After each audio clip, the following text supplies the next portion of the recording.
Right now, folks, it's time to check your local IQ. Boom. Check your local IQ better. Okay. It is Friday, it's film day, and Dan Gutierrez is here with his Director's Cut radio show, of course, and he's the movie film editor guy for Local IQ. Let's talk some movies, big guy. Let's talk some movies. All right, this past weekend, I know a lot of you went out to go see the movies because it was the big bro weekend. And by bro, I mean Hangover 2, or Hangover 3 and Fast and the Furious 6. There were sequels, but they're movies that kind of are targeted towards like a bro audience. Right. The only other film that came out that weekend was Epic, and that was targeted towards the families. Right. But what happened was that Fast and the Furious 6 actually won the box office, and Hangover 3 kind of suffered in comparison, but I thought Hangover 3 might be the one that will prevail just because it's one of those movies that a lot of people were hoping for a classic, because I personally believe that the first Hangover was a classic comedy. Yeah. Oh, I do too. And Hangover 2, unfortunately, they destroyed the entire franchise by doing a carbon copy and just placing set location Las Vegas with scratch that out and put Thailand, and that's what we got for Hangover 2, and a lot of people were disappointed,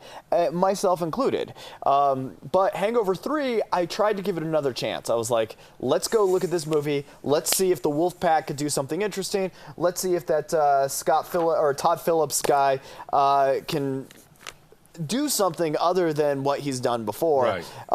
And what happened was that he decided to do the road trip angle, which fortunately for him, he was the same director as the movie Road Trip from back in the day.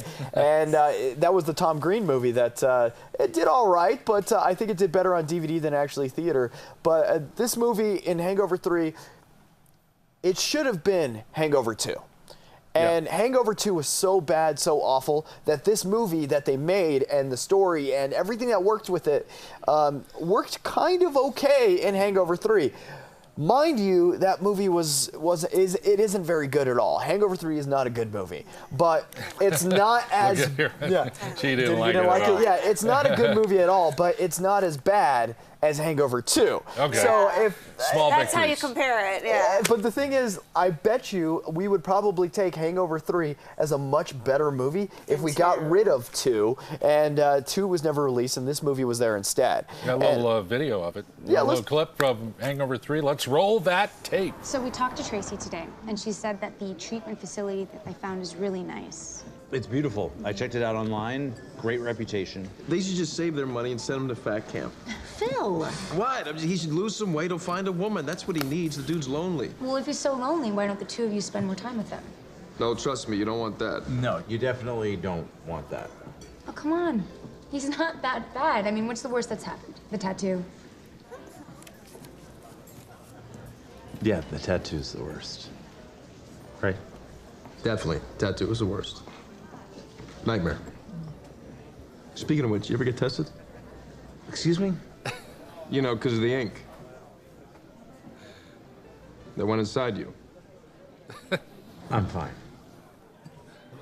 See, I think they always just go way too far. Like, that's the intention of that movie. When you're going into a rated R comedy, they have to push the envelope, and that's what you're expecting when you go see that movie. It's Hangover 3, for goodness sake. Absolutely. If you wanted something weak, it would be a Night at the Tea Party or something like that. And that would be... but they really have to push the envelope, and that's what we expected in Hangover 3 and all of the Hangover movies. Actually, the first one, we had no idea what to expect, and that movie pretty much made stars out of everyone.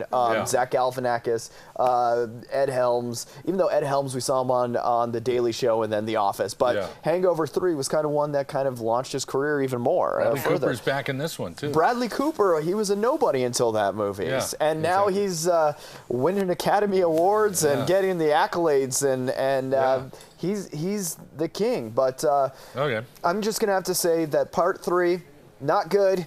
If there was no part 2, I would probably have said, it was all right. But no, it's just not a good movie.